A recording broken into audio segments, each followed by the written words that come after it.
Damos continuidade à nossa programação, seguindo para a palestra magna de encerramento. Esse nosso convidado ele já foi citado aqui algumas vezes. Todo mundo conhece ele. Ele é vencedor de 6 Grammy Latino e diversos prêmios no Brasil e no mundo com suas fusões de ritmos que renovou a música brasileira.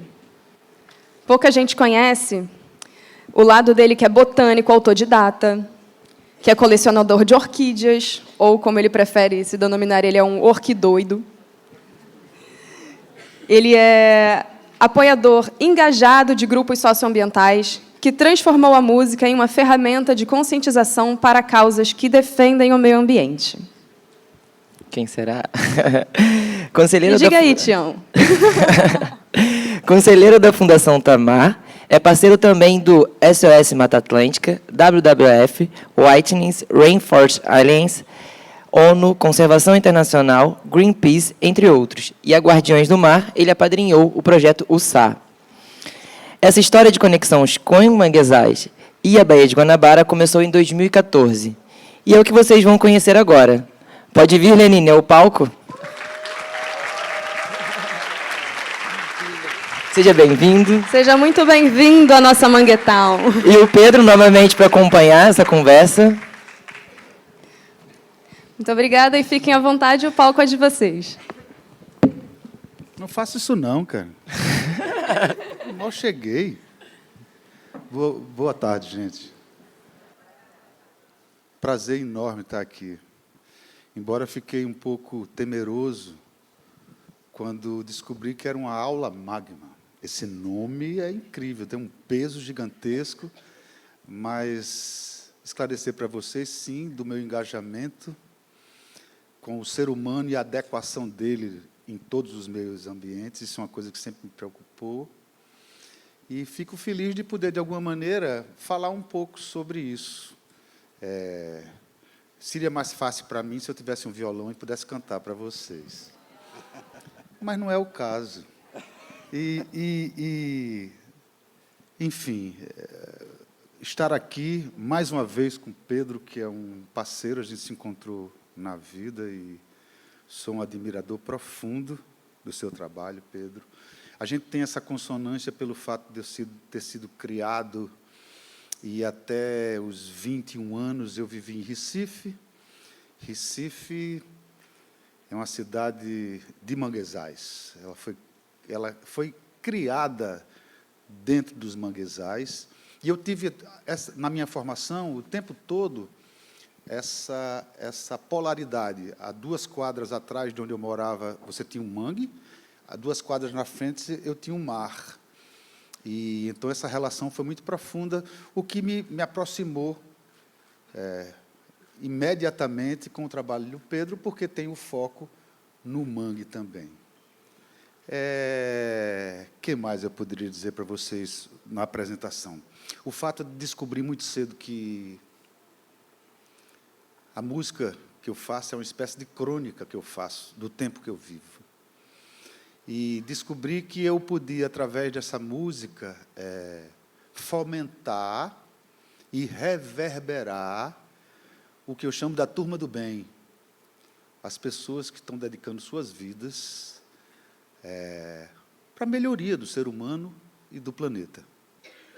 Então, dito isso, Pedro, me ajude aí, porque eu realmente, aqui eu poderia passar horas falando de besteiras que tenham muito a ver com o mangue, da maneira como eu vivi o mangue, na época do Gaiamum, na época da andada, quando o caranguejo não entra na toca e é mais fácil você pegar. O fato de você escolher só o macho, deixar a fêmea ali procriando, porque você pode ver isso virar ele de cabeça para baixo, você vê se ele é fêmea ou se ele é macho, né?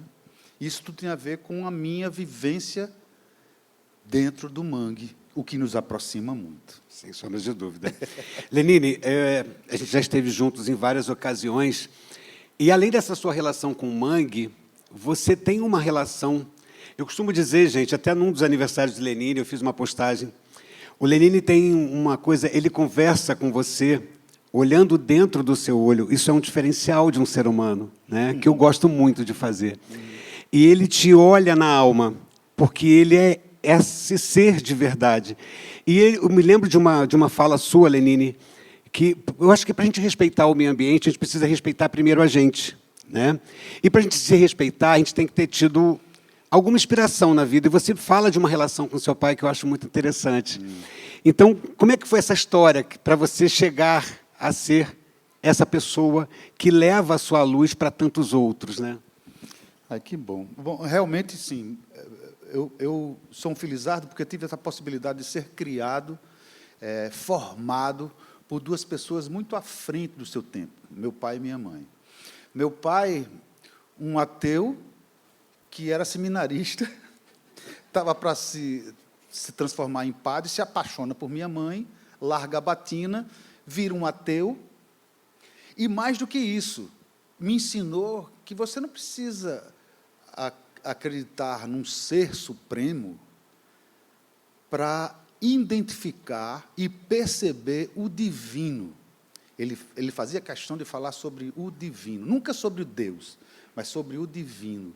E foi quem me ensinou a perceber o divino, independente de você acreditar em qualquer coisa. Ele também me deu muitas aulas interessantíssimas de conduta, de uma maneira muito objetiva e prática. Algumas que eu, inclusive, levei muito tempo para entender. Por exemplo, eu me lembro muito que papai, toda vez que chegava em casa, e ele ia almoçar diariamente, parava o trabalho, ia para casa para almoçar com minha mãe e com os filhos, e voltava, depois à noite voltava. Toda vez que ele chegava, ele agarrava minha mãe, agarrava na bunda dela, dava um beijo nela, sempre isso. Eu fui crescendo e fui vendo aquilo, e como a gente sempre exercitou a plenária para tudo, eu perguntava para ele, rapaz, como é que pode um negócio desse? Depois de todos esses anos, vocês manterem um tipo de relação dessa? Das duas, ou tu é um grande ator, ou tu é um sacana. E ele me disse uma coisa que eu levei muitos anos para entender. Me pegou de uma maneira diferente, porque ele disse assim, olha, enquanto você não entender que casar e dividir a vida com alguém é uma pequena variação de morrer, você não deve casar. E eu, jovem, naquela época, eu dizia, não quero morrer para nada, cara.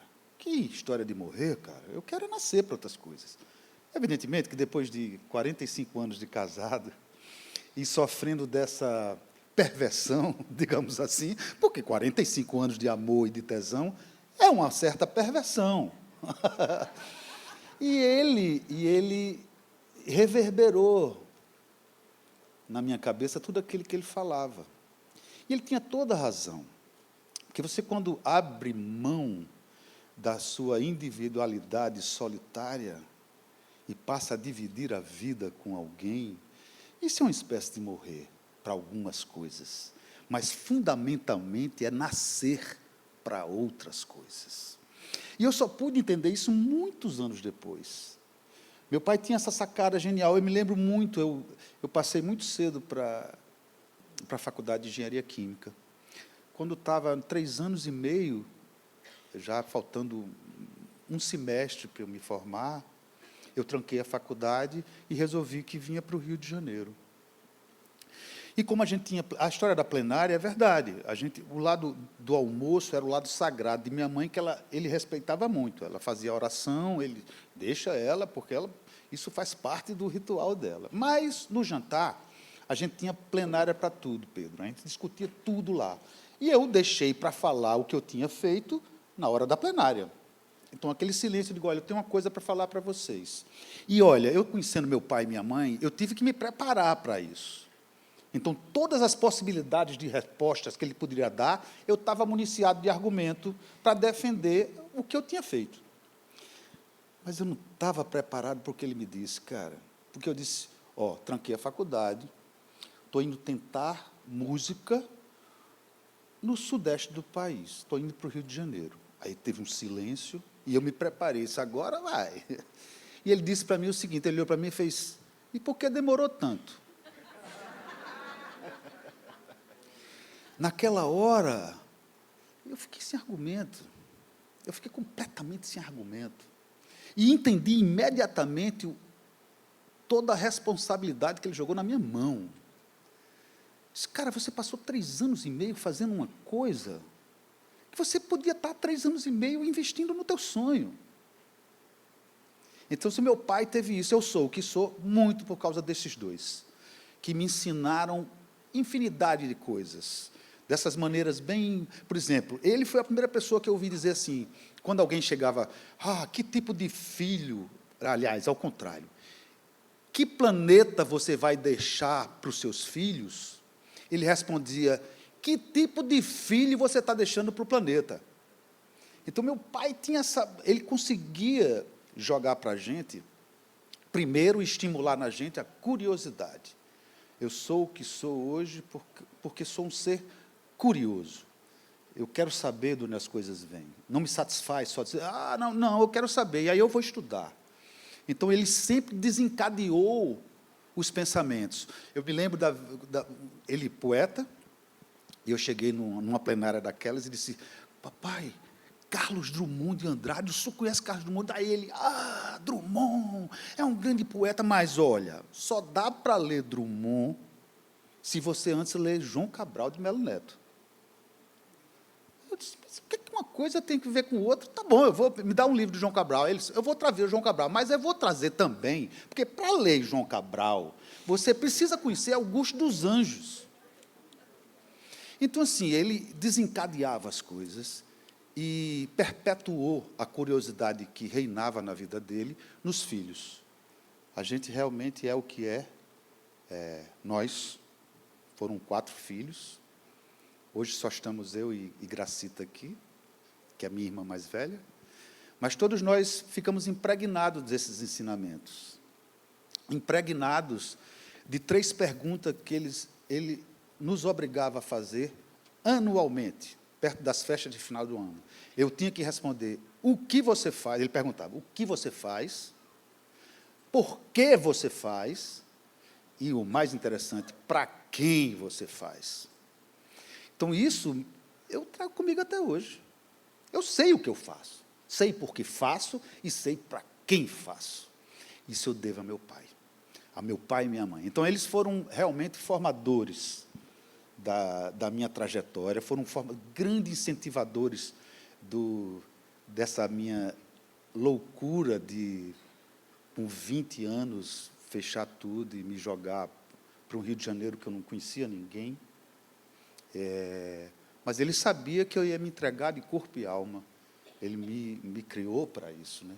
Então, eles foram realmente fundamentais na minha vida, Pedro. E essa questão de pensar o coletivo, de estar inserido no adequar-se no coletivo, eu trago até hoje comigo. E sempre o que eu faço, eu pergunto, o que meu pai ia achar disso? O que é que minha mãe ia achar disso? Continuaram sendo um farol na minha vida e uma referência profunda.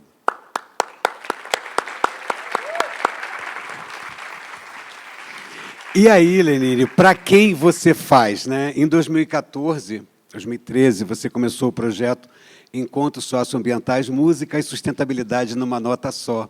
Conta para o pessoal como é que foi isso. Esse evento, esse projeto, gerou um livro que vai ser sorteado hoje, tá, gente? E eu vou tomar a liberdade de pedir o autógrafo. Quem ganhar vai ganhar o livro autografado, tá? Conta para a gente, Lenine, como é que foi isso? Foi quando a gente conheceu você. Isso. Né? Quando você plantou lá na APA de Guapimirim as mudas de mangue. Isso. Na verdade, eu plantei 1 ano depois, porque foi na ocasião que eu estava lançando um projeto novo chamado Carbono, e eu queria fazer essa isenção do carbono. E aí procuramos o Pedro, porque eu havia conhecido ele 1 ano antes nesse projeto. O projeto era, na verdade, uma amiga, Leila, que eu acho que é amiga de muitos de vocês aqui, porque é a patrocinadora, é a Petrobras em pessoa que estava ali vendo quem estava fazendo o quê e que dava o aval para isso acontecer. E uma certeza que eu tinha em decorrência de um conhecimento que eu tenho do ser humano. O que é notícia? É notícia o que dói, o que traumatiza, o que é esdrúxulo, o que mostra o lado mais podre. Isso é notícia. Abra qualquer jornal, qualquer dia, isso é notícia. E a dificuldade que a gente tem de reverberar o que é do bem. Isso parece que não dá notícia. Então, a partir dessa premissa, eu cheguei para ler, ele disse assim, vamos ver, dentro de todos esses projetos que a Petrobras ajuda, isso é sempre a partir de pessoas. Me interessam essas pessoas para poder dividir a visibilidade que eu tenho com essas pessoas. Era uma atitude genuína minha, eu queria conhecer realmente. Gente, eu realmente conheci um outro Brasil. Foram 12 lugares espalhados pelo Brasil. Em cada um desses lugares, a gente reunia de 6 a 10 projetos. Nos reuníamos, conversávamos sobre as conquistas de cada desse projeto. Trocávamos informação, que isso é muito importante. Ali a gente percebeu que não existiam vasos comunicantes entre os projetos. Então, um determinado projeto que estava ali com a fossa orgânica, com bananeira e casca de coco, ali junto, as quebradoras de coco de babaçu não tinham conhecimento disso. Então, assim, isso foi muito fundamental para trocar informação. Mas eu me beneficiei muito porque eu conheci pessoas maravilhosas que entregaram suas vidas e que entregam suas vidas em benefício do coletivo, do planeta e da adequação, cara. Isso foi...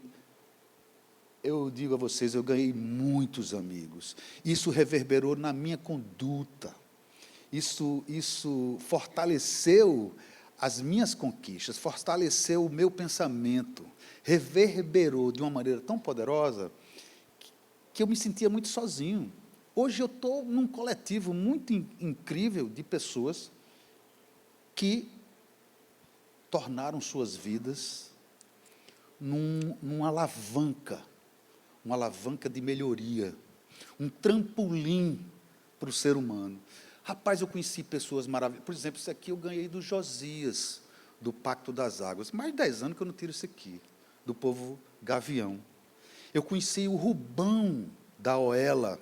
O Rubão é um cara que fez com que toda a comunidade carente de crianças, ele formou, isso na Amazônia, uma luteria, fazendo instrumentos. Rapaz, esses instrumentos, eu tenho 2 instrumentos da Oela.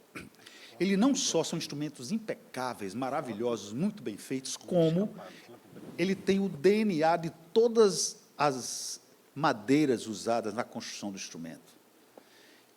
Cada instrumento vem com latitude e longitude de cada árvore onde caiu, porque ele só faz o instrumento da árvore que caiu, que não foi derrubada. Então, os meus 2 instrumentos têm isso. Isso é o Rubão, falecido, mas que está aí tão presente nessa conduta. Eu conheci a Índia Francisca.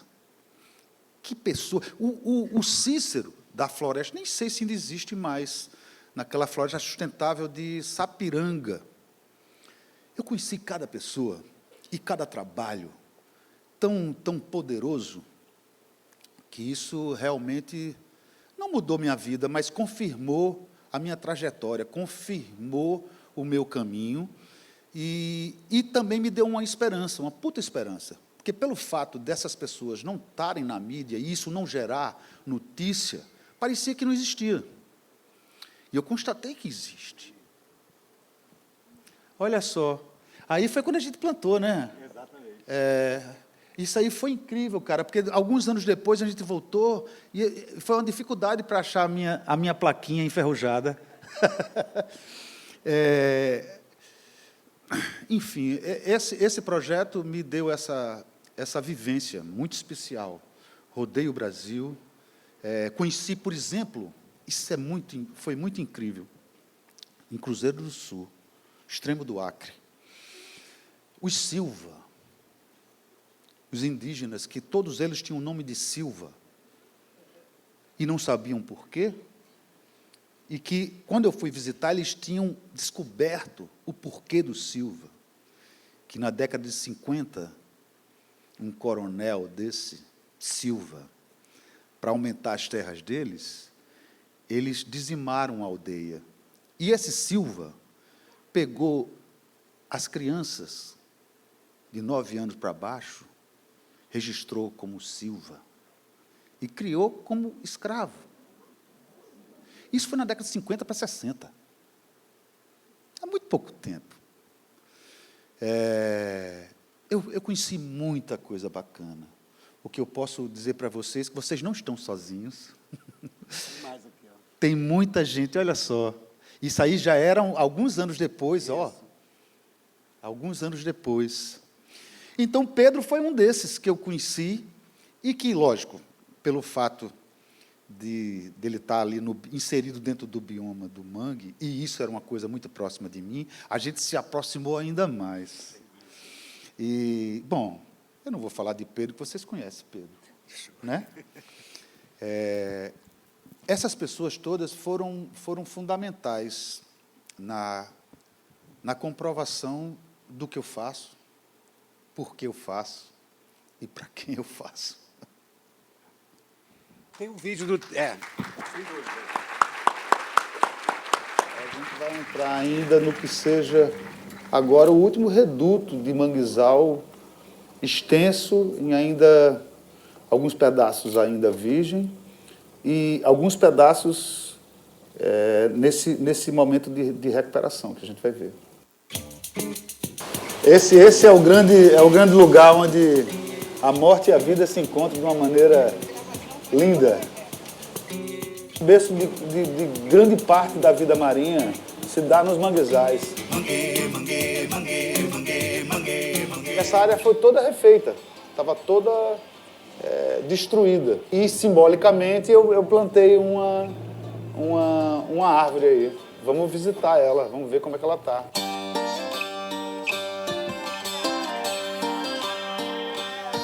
Rapaz, inacreditável. Isso não tinha nada, gente. Isso tudo é replantio, cara. Não tinha nada disso, cara. Era um descampado gigantesco. 10 hectares, bicho, descampado. É eu mesmo! É eu mesmo, gente. Ele perguntou sobre os habitantes de manguezais. São muitos. Agora, eu tive uma relação muito próxima com os guaiamum.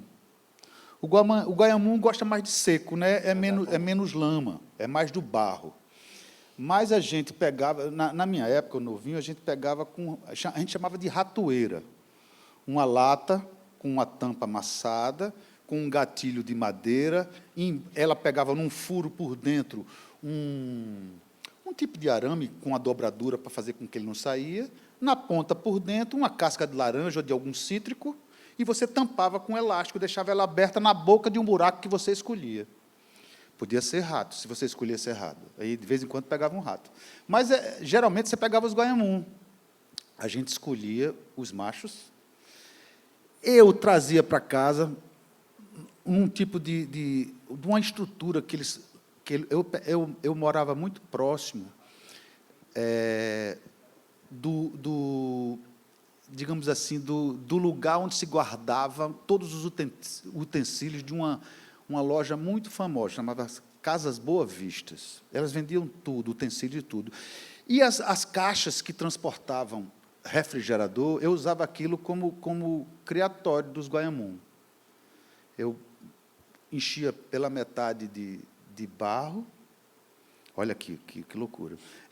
E pegava os guaiamum e ele ia cevando. O resto de comida, tudo a gente jogava ali, ia cevando os bichos. Daí, a 15, 20 dias, estava tudo patolão, cada patola, nada. Eu escolhia uns 5 e comia.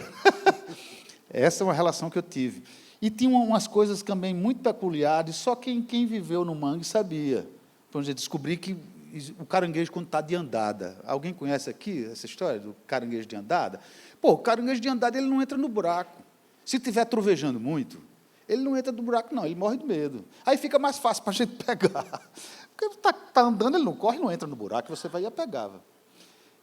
Ou, se não, a outra opção é enfiando a mão. Que todo mundo acha uma temeridade, porque isso pode ser mordido. Pode ser mordido. Mas o caranguejo, ele entra de lado. Ele entra de lado assim, ó. Então, se você for devagarzinho, com um amontoado de lama na ponta, você traz ele sem ter o risco de ser mordido, ou ser pinçado, que é o mais correto dizer. Eu tive uma relação muito grande com os manguezais. E tinha, assim, as épocas, a época do maçarico, a época do mussum, a época, tudo tinha uma certa época onde existia uma profusão de fauna, que foi uma coisa que participei muito, na minha vida toda foi pontuada por isso, por uma relação muito direta e profunda com aquele bioma que cerca a cidade do Recife. Ainda hoje, apesar de destruírem muitos daqueles mananciais, continua aquilo ali, muito presente na vida de qualquer cidadão recifense. Está ali, o mangue é uma marca, né? E eu, como recifense, vivi isso profundamente, profundamente. Então, o mangue é um grande berçário. Por exemplo, aprendi, inclusive, nessa época, com a turma dos Meros, que deve ter alguém aqui dos Meros, não tem? Eu ouvi dizer que tinha. Maíra estava por aí, mas eu acho que ela chegou muito cedo, acho que ela deve ter ido ao hotel. Enfim, a turma do Mero, o Mero, até ele chegar a um determinado porte, ele fica no mangue. Muitos animais marinhos, o berçário são nos manguezais. E o manguezal tem esse símbolo bacana, como uma ponte de ligação entre o mar e a terra. É como se fosse... Eu sempre digo de brincadeira que a vida só saiu do mar para a terra quando descobriu uma maneira de levar o oceano dentro. Verdade.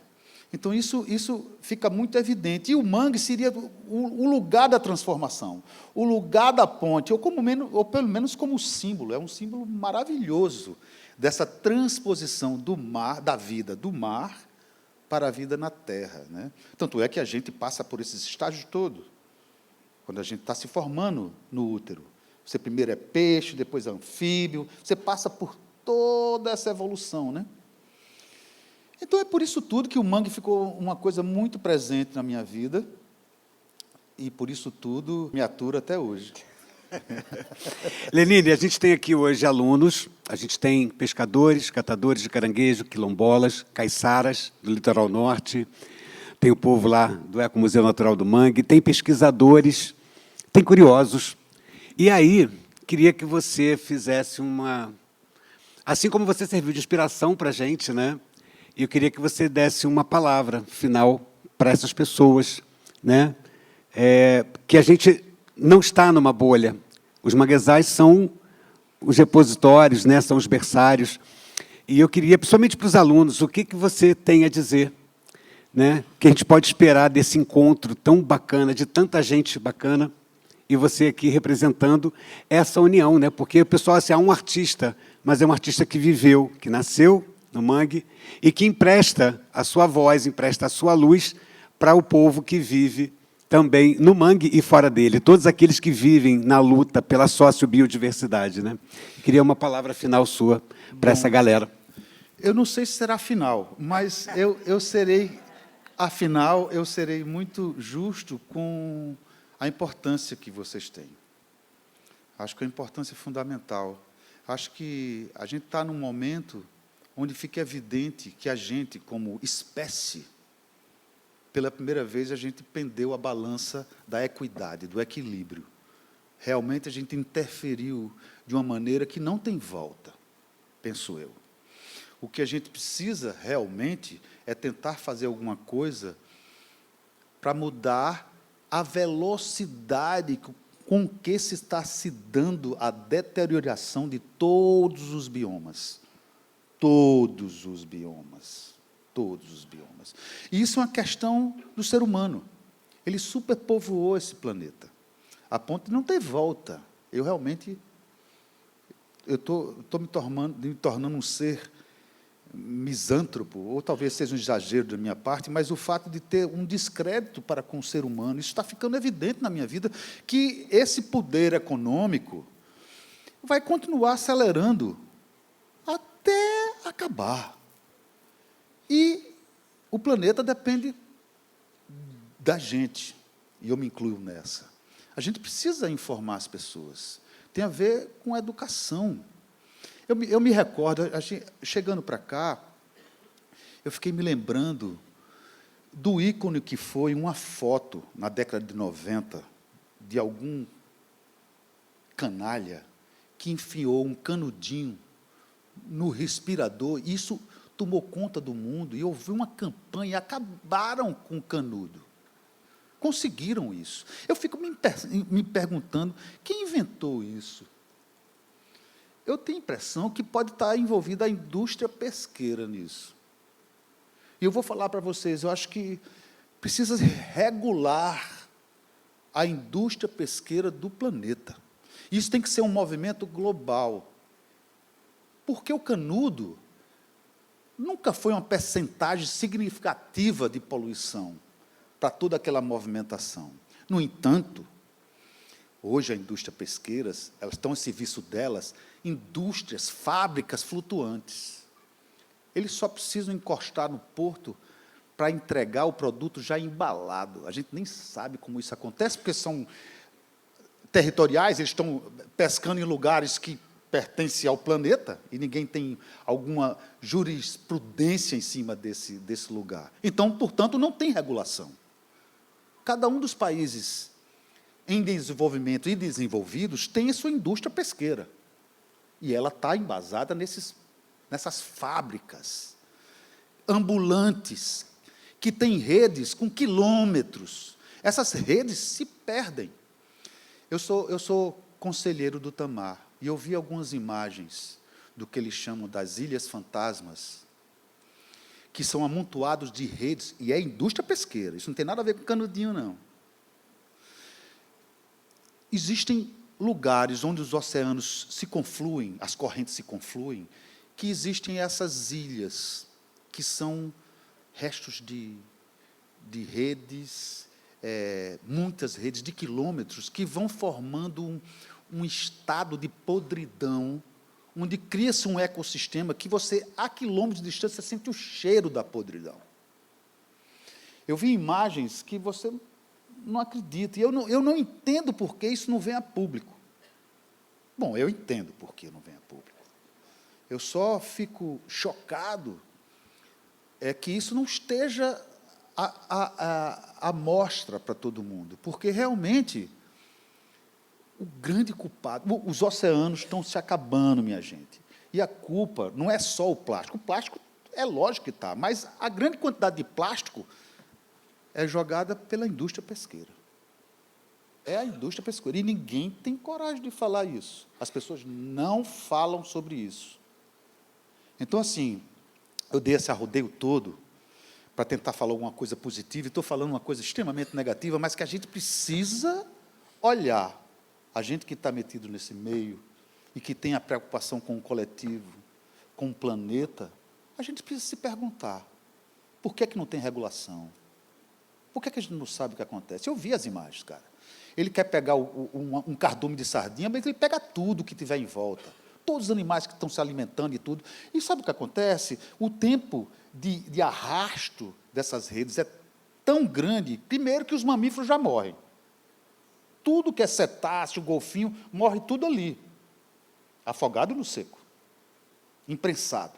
E o que não interessa, eles jogam mortos ali. Os tubarões, a quantidade de tubarão que é pega, eles jogam mortos de novo no... Então, cria Realmente, não tem regulação, gente. Não tem regulação. E eu acho que passa forçosamente por uma regulação, alguma expectativa de melhora nas condições desse planeta. Estamos cada vez mais próximos de um momento de não retorno, não tem volta, não tem volta. E o que me parece é que o poderio econômico é tão grande, tão voraz, tão canalha e cruel, que vai ficar fazendo isso até acabar. Até acabar. Então, depende da gente, cara. Realmente depende da gente. É o trabalho de cada um em formiguinha fazendo sua coisa, mas principalmente informando a todo mundo o que se passa. Para dar esse olhar crítico, criterioso, sobre as nossas atitudes como ser humano. Nós somos um ser coletivo, cara. Então, isso tudo me comove. eu queria muito estar falando para vocês de coisas muito... Bom, isso é muito importante, mas o que eu estou tentando passar para vocês é a minha inaptidão em não entender como esse poderio econômico e imperialista ele vai continuar, botou um canudinho no planeta, está sugando e vai até acabar. E ninguém tem força para ir contra isso. Essa é a impressão que eu tenho. E nós, que temos essa consciência, precisamos estar falando disso o tempo todo, cara. A gente precisa estar educando as pessoas. Precisamos chamar a atenção que o tempo urge. Está tudo correndo, cara. E o tempo cada vez é menor. E não é uma progressão aritmética, é geométrica. Os saltos são infinitamente mais rápidos, avassaladores. Não tem outra maneira de dizer. Então, eu realmente espero que, além do trabalho lindo que cada um de vocês desenvolve individualmente, que vocês passem essas informações para quem está em volta de vocês, para quem está próximo de vocês, porque a gente precisa de uma geração. Eu volto ao meu pai. O importante não é perguntar que planeta você está deixando para o seu filho. O importante é perguntar que tipo de gente você está deixando no planeta. Porque vai sobrar para quem está vindo aí, cara. Quem está vindo aí, os mais jovens... Eu, por exemplo, tenho 4 netos. Toda vez que eu penso num futuro para eles, me dói profundamente. Porque é muito dolorido pensar que você não tem opção. É muito dolorido pensar que, por mais que você esperneie, não vai ser ouvido.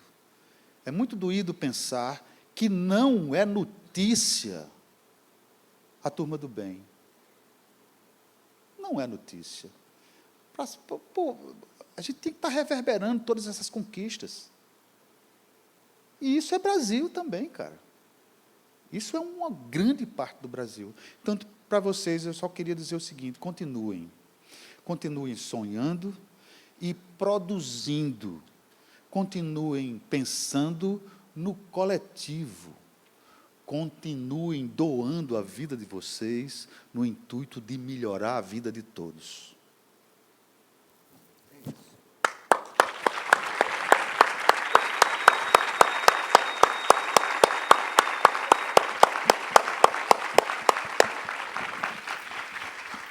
Lenine, gratidão pelo seu tempo, pela sua atenção, não só hoje, mas por tudo que você tem feito, emprestado a sua luz, a sua voz e o seu espaço de palco para tantos projetos, para tantas pessoas lindas, né, que você conheceu por esse Brasil afora.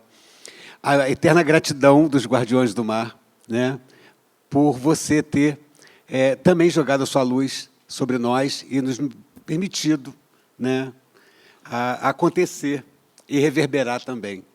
Você é fonte de inspiração para nós. Tá? Obrigado, obrigado. Do fundo do meu coração. Gente, obrigado. Só mais uma coisa. O papo foi meio pessimista, né? Mas é porque urge, gente. Eu fiquei pensando muito aqui o que eu poderia dizer para vocês. Mas eu tenho que ser honesto com o meu sentimento. E eu ando muito misântropo. Eu ando desacreditando do ser humano. E vocês são a prova viva de que eu estou errado. Que eu não posso pensar dessa maneira, porque, sim, tem gente incrível e fazendo acontecer, pensando coletivo e pensando no futuro desse planeta. Parabéns para vocês.